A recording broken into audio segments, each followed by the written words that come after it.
Welcome, everyone. Welcome to this Med conversation on the ongoing war between Israel and Iran. Welcome to our guests, Nomi Bar-Yaacov, International Peace Negotiator and Fellow at the Geneva Center for Security Studies, Daniel Levy, President of the US Middle East Project, and Trita Parsi, Executive Vice President of the Quincy Institute. So a lot has changed since the Israeli decision to attack Iran last Friday, on the eve of a new round of talks between Tehran and Washington on the nuclear deal.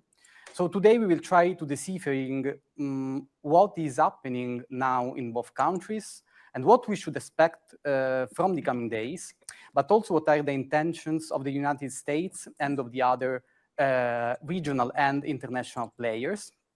All these, of course, without forgetting that there is another front that has been opened since October 7, the one in Gaza, where more than 55,000 people have been killed so far. So I would start with Nomi. Why has the Israeli government chosen to launch an attack now? What are the explanations for the timing of this action, and what are the motivations behind this decision? Well, the timing, Israel's been wanting, or Prime Minister Netanyahu has been wanting to carry out an attack on Iran for a very, very long time, for years, and has been waiting for the opportune moment. And he wasn't able to carry the attack out during President Biden's term in office, and he felt that he could do so once President Trump took office, even if the US wasn't going to actually take part in the military attack itself. So that's the first point. The timing was quite clever from his point of view, because it was on the 61st day. Trump gave a 60-day deadline to the Iranians to reach a deal, and everyone was expecting Iran to attend the talks in Muscat, the capital of Oman, on Sunday, the 6th round of talks, and that was kind of going to be the make or break. And therefore, he used that opportunity to strike before, and the element of surprise was one that allowed for, from his point of view, to cause the maximum amount of damage. So the timing had to do with that. Of course, it's also about him staying in power. Keeping the wars going on all fronts is part of his strategy to stay in office and avoid the collapse of his coalition and going to potentially jail in Israel or the International Court. I mean, he's got both an ICC warrant lying over his head, and he has the International Court of Justice, and he has multiple corruption charges for his own conduct in Israel, and he's in the midst of a trial. Actually, at the moment, he's in the midst of being interrogated in the courts. He's finished his show of force, and now it's the prosecutors that are questioning him. So clearly, having a war has always been a strategy in Israel for avoiding any domestic division. It's also a unifying factor to a large extent in Israel, and it takes the eyes off Gaza. There are, as you mentioned in the introduction, over 55,000 known deaths. I wouldn't want to estimate how many people are still lying under the rubble or missing in Gaza, but the numbers are very high, and not to mention the injured. And given that he is now opened a new front in Iran, that takes all eyes, or not all eyes, but most eyes off Gaza. So I think he was fearful of an American deal with Iran, and he used the opportunity. It was sort of the last ditch effort from his point of view, sort of to strike before a deal that he disapproved of was going to be potentially sealed. There was certainly a feeling that a deal may be concluded at the 6th round this Sunday. Thank you, Nomi. So, Trita, moving to the Iranian front, as Nomi mentioned, since April, Iran has been negotiating with the US a nuclear deal. We saw 5 rounds of talks and held both in Oman and Italy.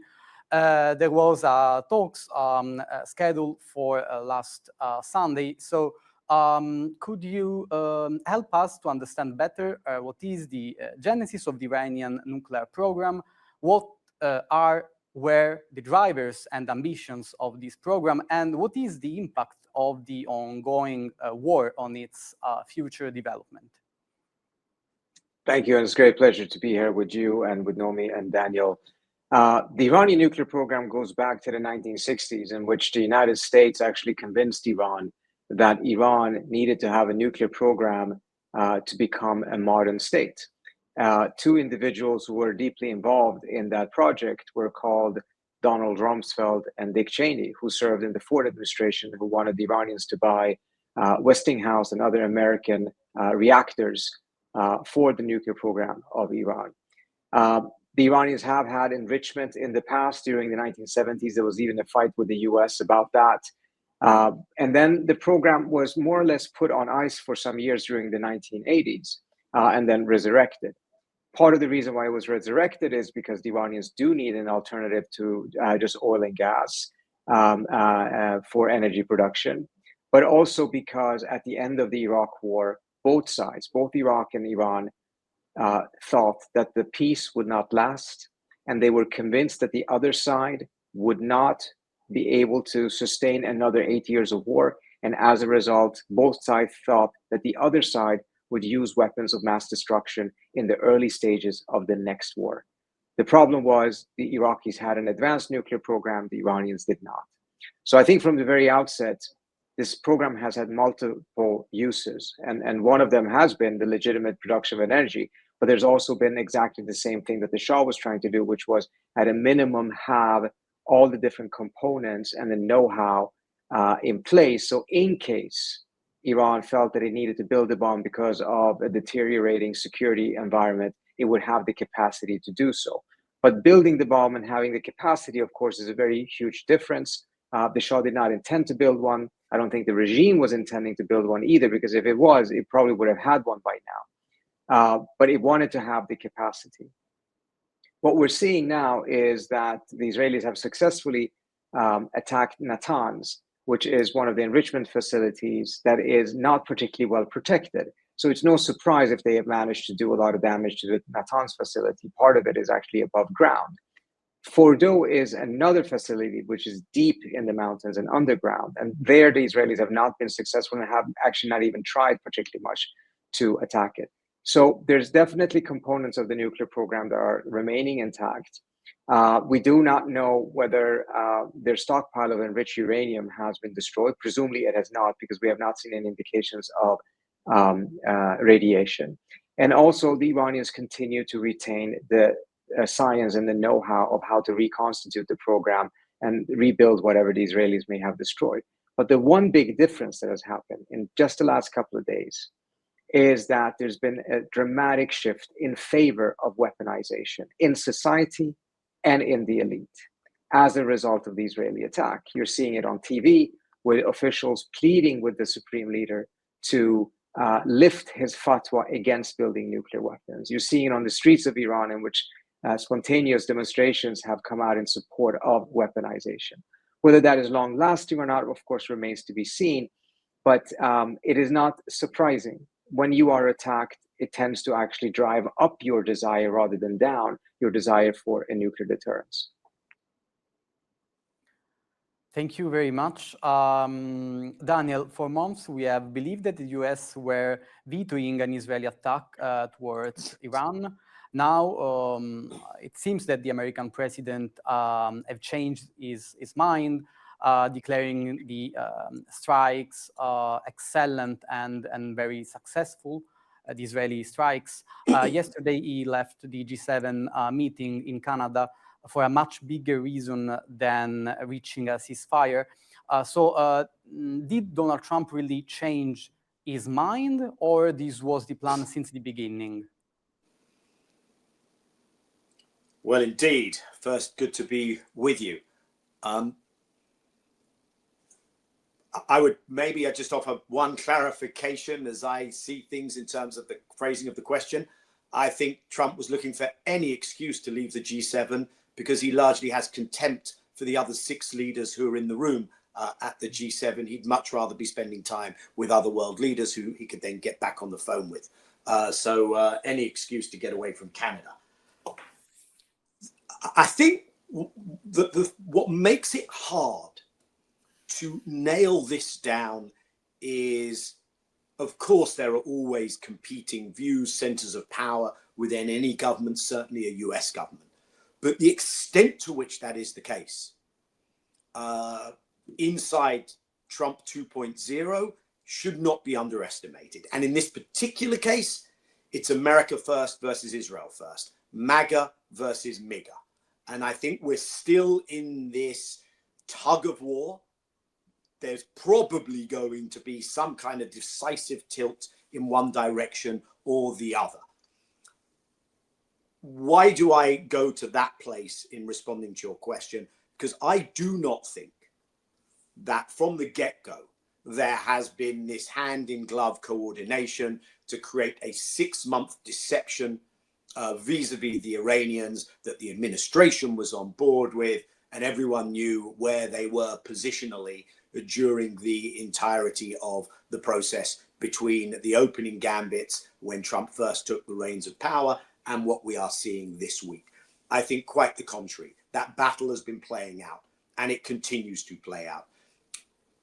Of course, the Israeli position is quite consistent, which is sabotage negotiations. It's consistent for decades. No, deep thinking required to get that part of it. There was a JCPOA, there was a deal.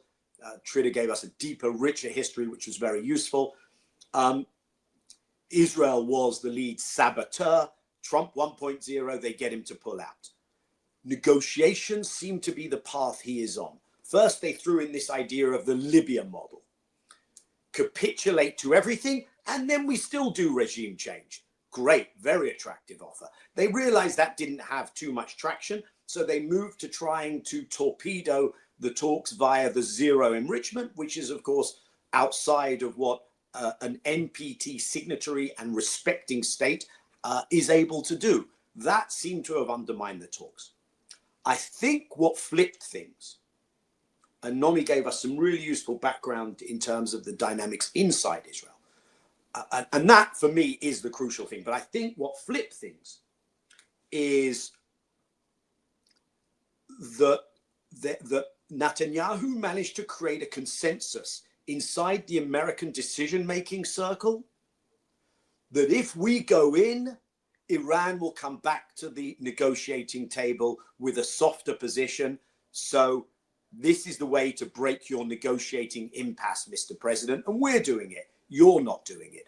And I think Netanyahu knew exactly what he was trying to do. And now the focus is really, does Trump end the war, join the war, or by dilly-dallying, make himself the hostage of circumstance, which I think over time is more likely to drag America in. So if I sum up, I'd say what we need to be looking at is Israel political timing, everything Nomi said, plus we're already at the starting line pretty much of Israeli elections. And I think Netanyahu's fear was, if the talks proceeded further, I might bump into an American stop sign.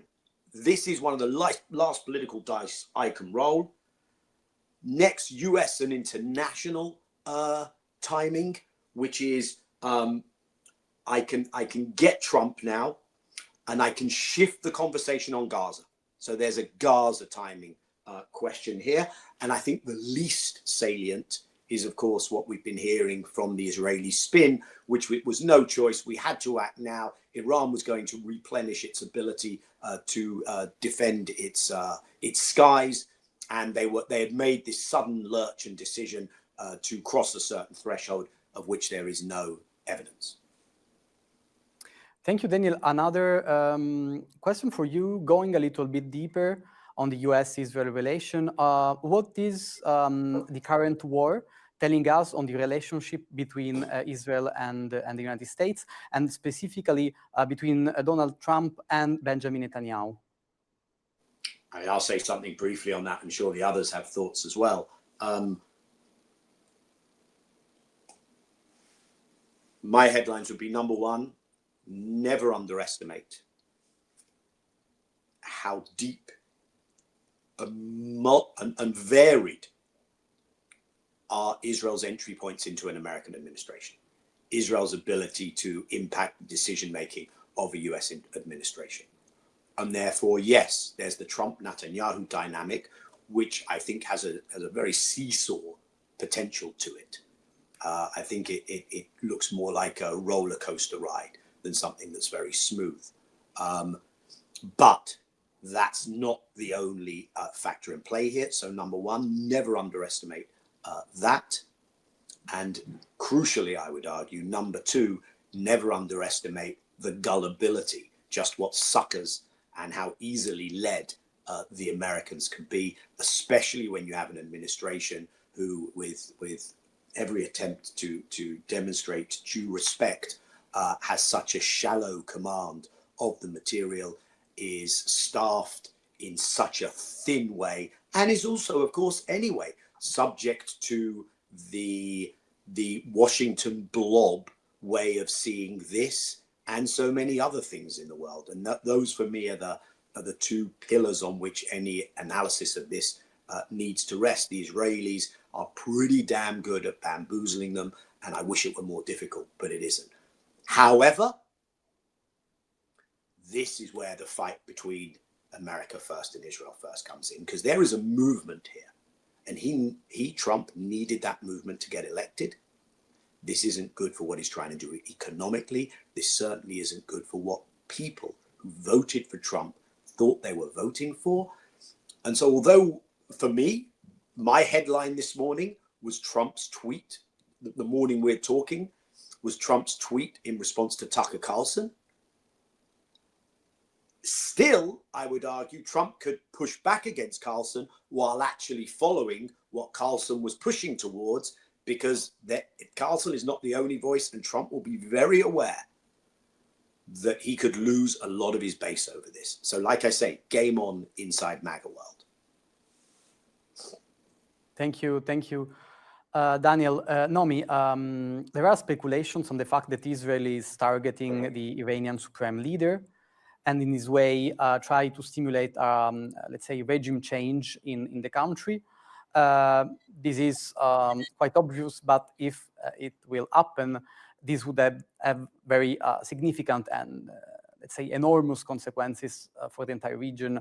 In your opinion, is that a realistic perspective? And more broadly, what is the design that Israel has for the future of the Middle East? Okay, so firstly, just on the comment of your question about the Supreme Leader, Ayatollah Ali Khamenei, I think that, as reported, it can be assumed that Netanyahu did want to target him, and that was a red line for US President Donald Trump. I think US Donald Trump needs the Ayatollah in order to negotiate further. If Israel assassinates everyone currently, it's not clear at all, and Trita will be able to shed much more light than me on whether a new regime, which will of course take a long time to form, would negotiate with Trump, and what kind of deal they would negotiate at all. As Trita correctly said, the push is to go and get a nuclear bomb now, given what has happened. So it's a huge risk. And whereas he knows how to deal, Trump, more with Ayatollah Khamenei, he would not know necessarily how to deal with others. So you can see that Israel is assassinating everybody at the top of the regime, except for the Ayatollah. And I think that would be Trump's card. He would want to have him around because he feels that he would be able to potentially strike a deal with him, given that he would know at what points he feels that he could push.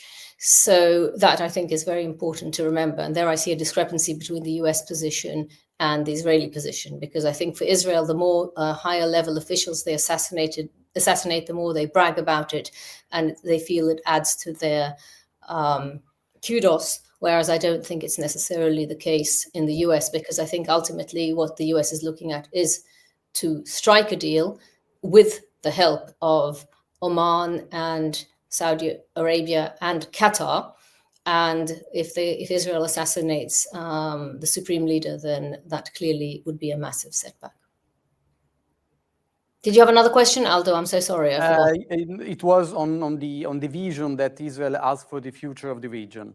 I think that you gave us some elements on that. Well, no, I think Israel would like to reassert itself, as a major power in the region, and it views Iran as, as an opposition, and it would like to see the Abraham Accords spread, and they have a complete different vision to Gulf states and others, and I think that's what they are basically looking at. I mean, this particular government thinks that it can get away with occupying Gaza and the West Bank. I mean, we haven't. Earlier on, we discussed the knock-on effect on Gaza, but it's not just Gaza. I mean, what is happening while all eyes are on Tehran in the West Bank is really beyond the imaginable. I mean, first of all, they sealed the area. The entire West Bank was sealed on day one of the attack. The expulsions we hear and read very little about in the West are ongoing en masse. In dozens of thousands of Palestinians have been displaced. And Bezalel Smotrich, who is not only Minister of Finance, he's managed to acquire all sorts of portfolios to rehabilitate the West Bank with Israeli settlers, including, I mean, all settlements are illegal in international law, but even under Israeli law, the outposts are illegal. And all those outposts that were previously evacuated have now been reinstated, and not only reinstated, but he's basically trying to is making, a two-state solution impossible. And therefore, we really need to keep an eye on the broader picture. This particular government is trying to not only destroy any peace, as Daniel correctly said, between Iran and the US, but also and principally between Israel and Palestine. And we all know that without an Israeli-Palestinian peace agreement based on two states, there is no future for stability in the Middle East. And that's what we need to really have a look at. So whereas this particular government has a different vision of where we're heading, it is very, very clear that all eyes in the region are on ensuring that the Palestinians get a viable, contiguous, sovereign state. And I would just like to reiterate Daniel's point, the fact that there is so little knowledge and so in the current US administration and so much confusion, and the Israelis can basically dictate to the US what to do, is extremely worrying, because this government in Israel is the most extreme government, again, everyone knows that Israel has ever had in Israel's history, but it's just important in this particular incident to reiterate that this isn't their vision of what they would like to see the Middle East is a vision of a bubble that is totally, totally disconnected from reality and from the region.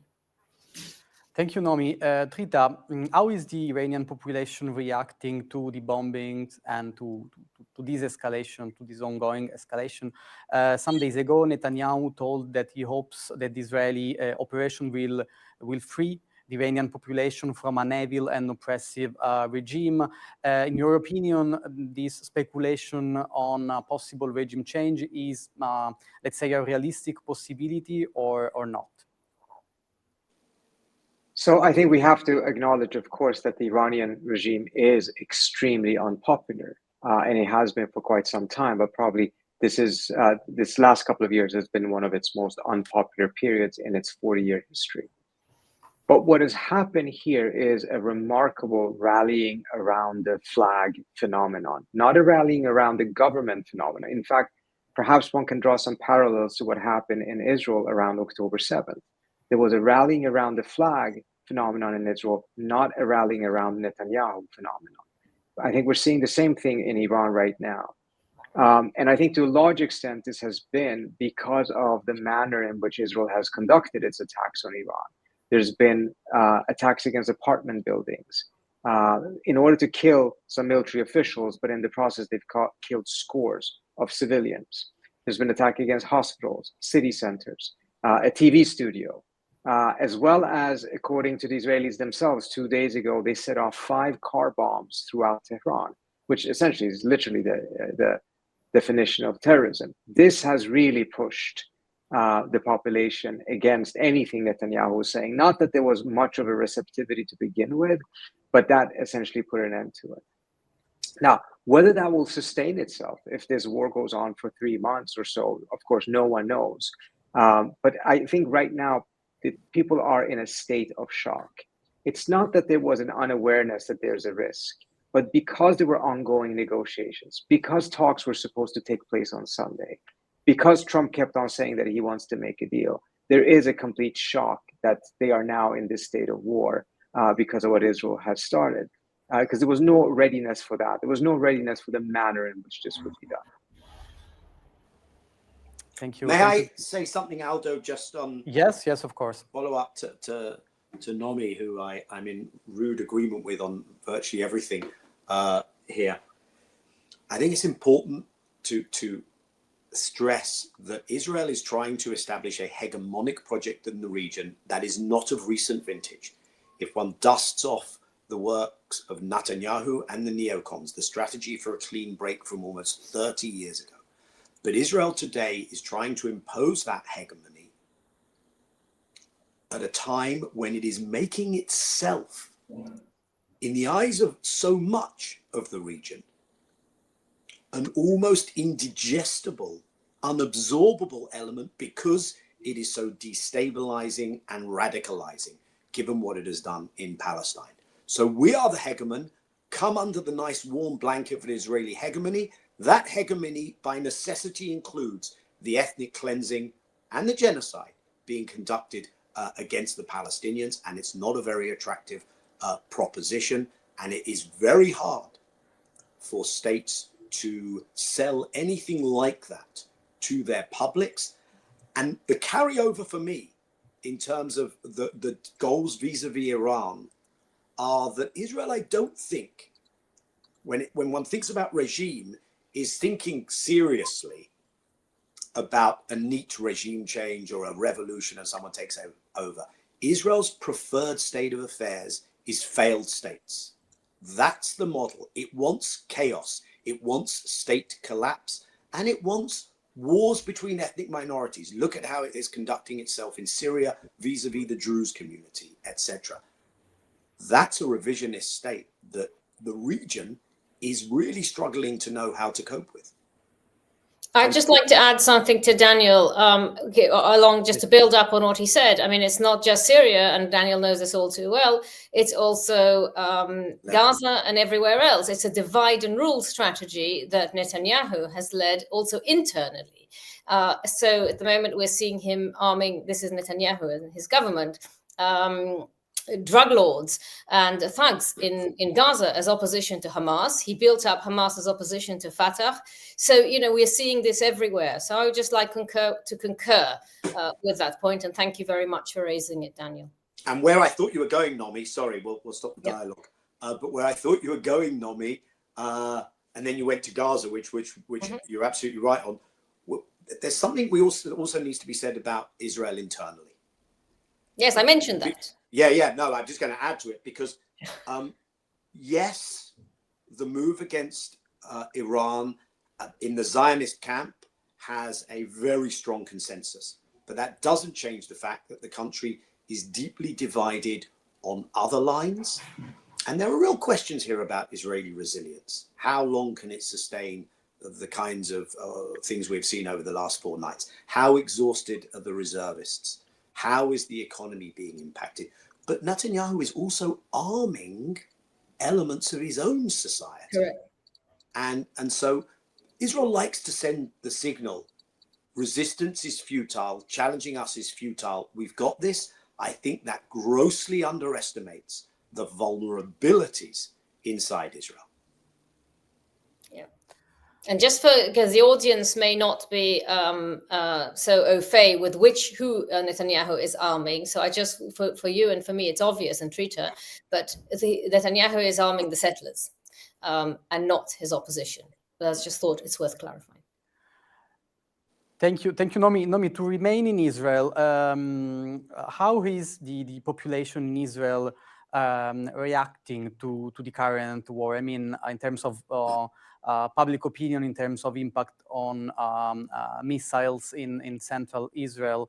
What can you say about that? Well, it's an excellent question because it may change. It's a question I think the longer the missile attacks on Israel are going to last, the Iranian missile attacks, and the more casualties there are, then I think then public opinion is likely to turn. But overall, there is support for an attack on Iran. But again, I'd like to stress it very much depends on the toll that it's going to take on Israeli society. And as Daniel mentioned, the soldiers have been fighting in Gaza for and some of them in the West Bank, and previously also in Lebanon against Hezbollah. They are absolutely shattered. They're exhausted. There's a lot of trauma. There's a lot of post-traumatic stress disorder.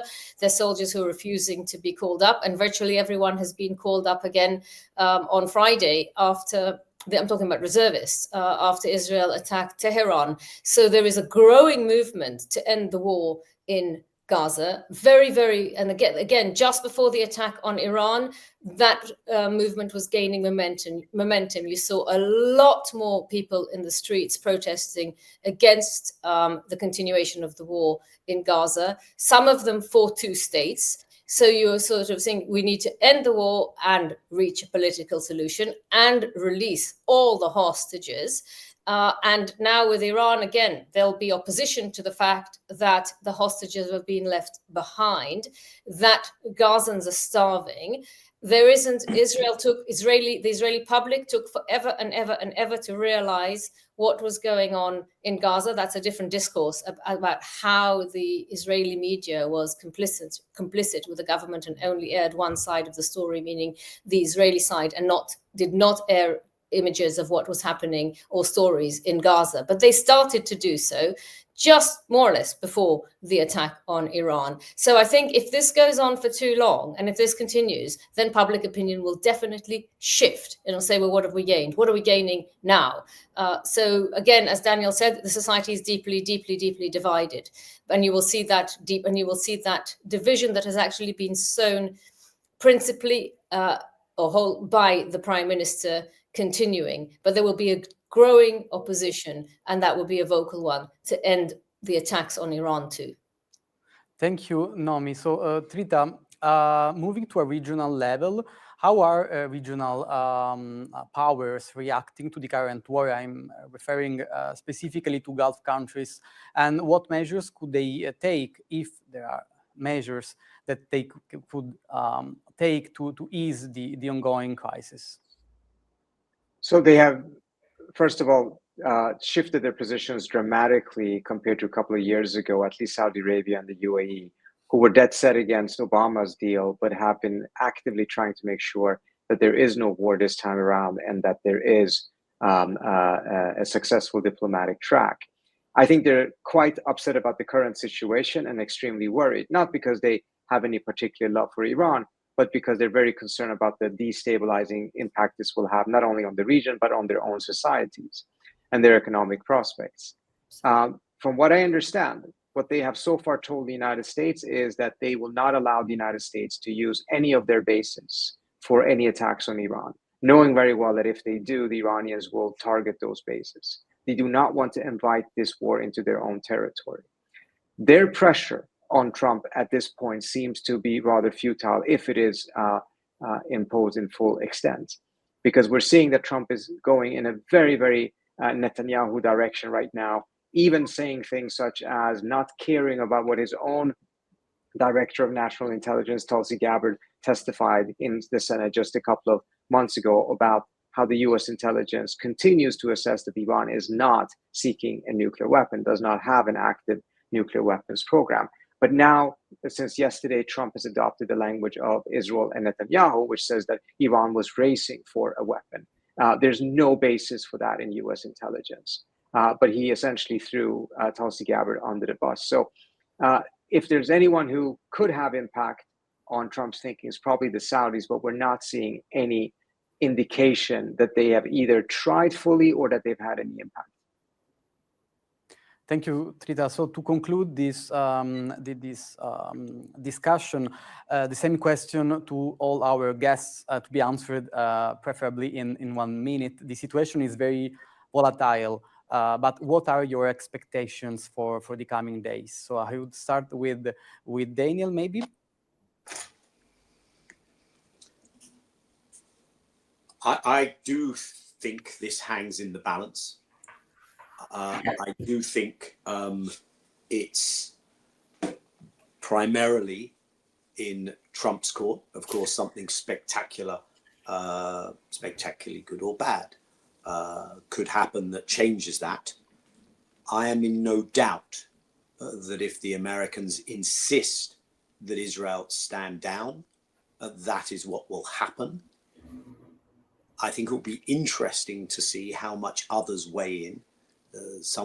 Trita just referred to the fact that the longer this goes on, the more exposed possible reverberations in the Gulf will be. I think they have access to the president and a strong interest in that not happening. I wish I could tell you, because we are in an ISPI setting, I wish I could tell you that there was a Europe that could in any way impact this. The answer is it can, but it chooses yet again to demonstrate its irrelevance and marginalism. And shame on the European leadership for being a party to the statement that just came out of the G7.